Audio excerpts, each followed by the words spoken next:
We're celebrating President's Day and keeping America great with an all-star panel, a really special one here because they're all members of the families of three former presidents. Joining me now is John Taft. He's the CEO of Wealth Management, author of Stewardship, and great-grandson of President William Howard Taft. Also Michael Reagan, author and son of President Ronald Reagan. And Margaret Hoover, CNN political consultant, Republican strategist, and great-granddaughter of President Herbert Hoover. Welcome to you all. You must all, I don't know, feel a bit tingly on this day, don't you? Especially when you all get together. I mean, it's like a little club, isn't it? You know, I was saying in the green room, exactly. I said, you know, it'd really be nice if the family members of first families that are living really get together, have their own party at the White House for a charitable cause that they like, instead of always listening to the fathers and whomever get together and do something good for the world. You know, we had to live it or are living it as we speak. Margaret, do you strut around today or everywhere you go? I think you're in Miami. Do you strut around letting everybody know that you are related to a president? Is it a special day for you?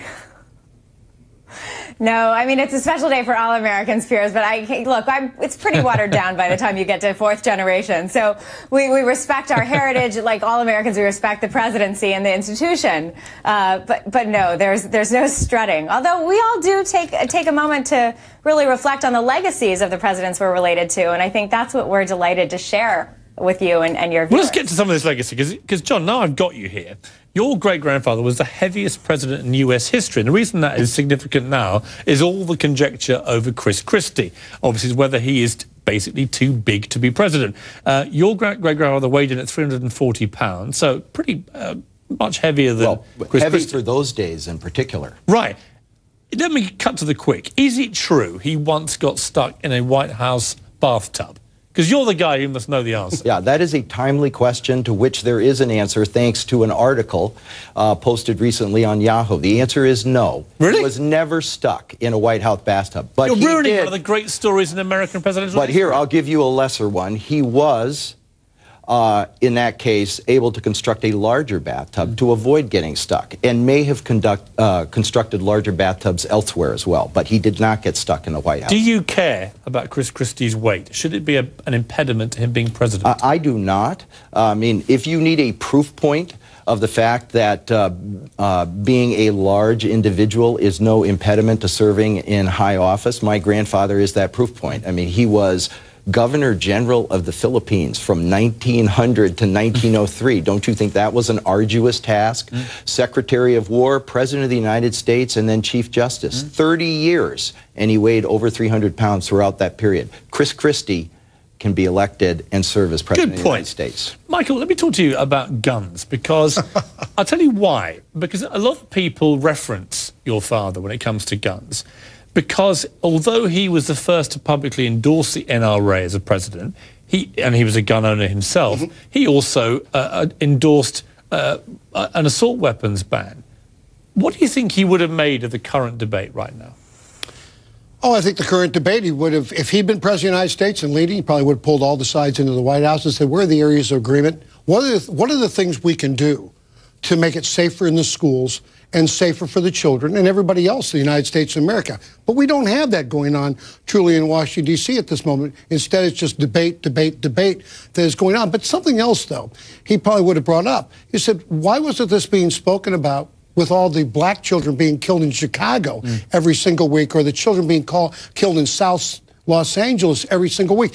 Why does it take white kids being killed in a school in Connecticut for there to be a debate on gun control when there was no debate on gun control with that many children and more being killed on the streets of Chicago each and every week? I think that's a story that really needs to be talked about. And the President of the United States just now went to Chicago, but that's only because the little girl who happened to march in the parade when he was being sworn in happened to be killed in his neighborhood just a few days after that. No, I think it's a perfectly valid point. Margaret, let's go through the numbers here.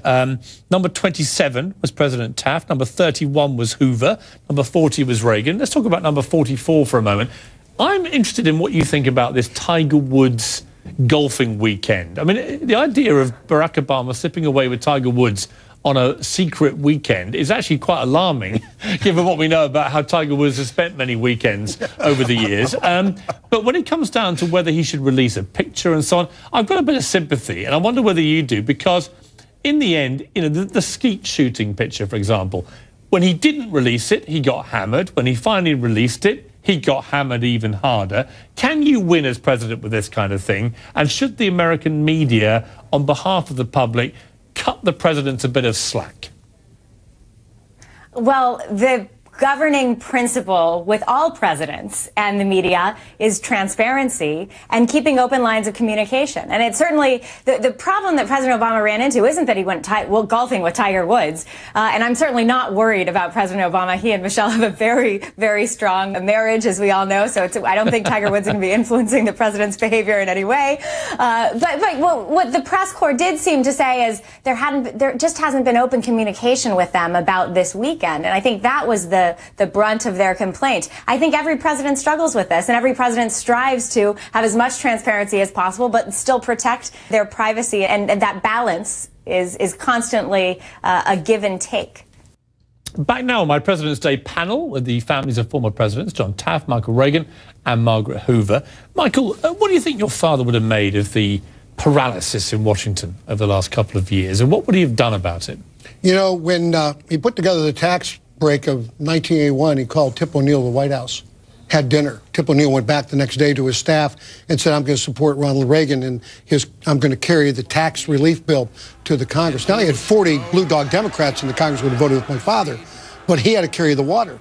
And when they asked Tip O'Neill, what is it the president promised you? What did he say? Tip O'Neill said, you know, he never talked about taxes all night long. He talked about the greatness and goodness of America and her people. Before I knew it, I'm having a glass of wine with the president, and I'm telling Irish stories.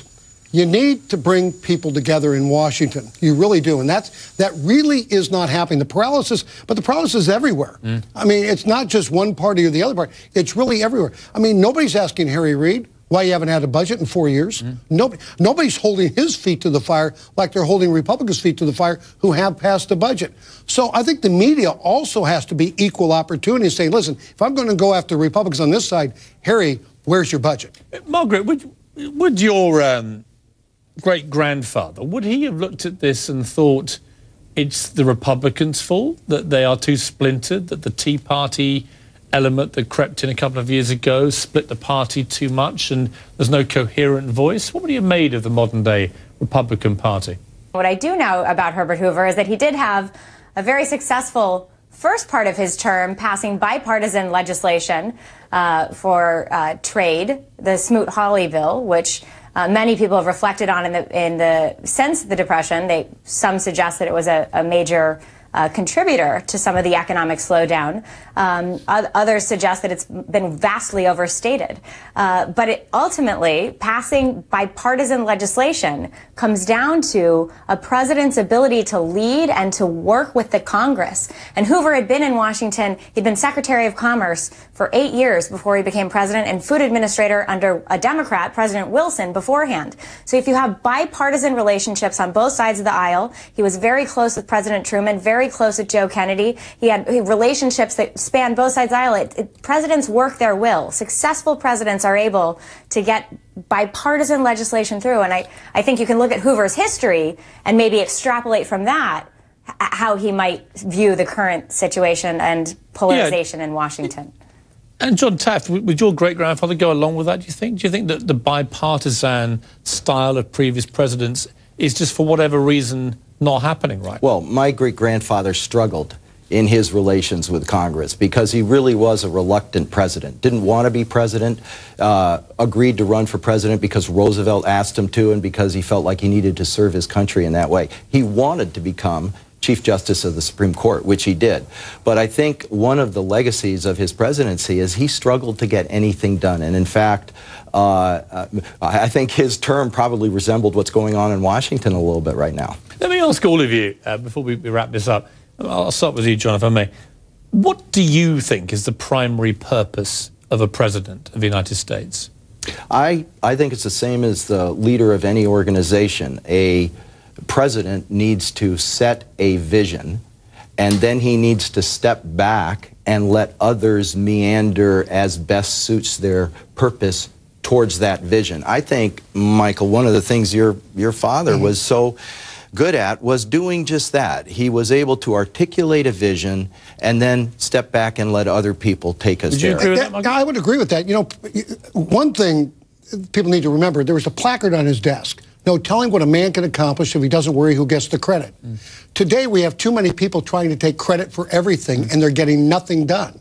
Where Ronald Reagan didn't mind allowing Mikhail Gorbachev, in fact, to take credit when he needed to take credit to lift him up. That's a great example. Margaret, what would you say is the point of being a president? I agree with Mr. Taft and I agree with Mr. Reagan. I think you set a vision for the country. You lead the country towards that vision, both the American people and the Congress. Remember, the president is but 1/3 of the federal government, the executive branch. He has to get along with the Congress or they're not going to get anything done.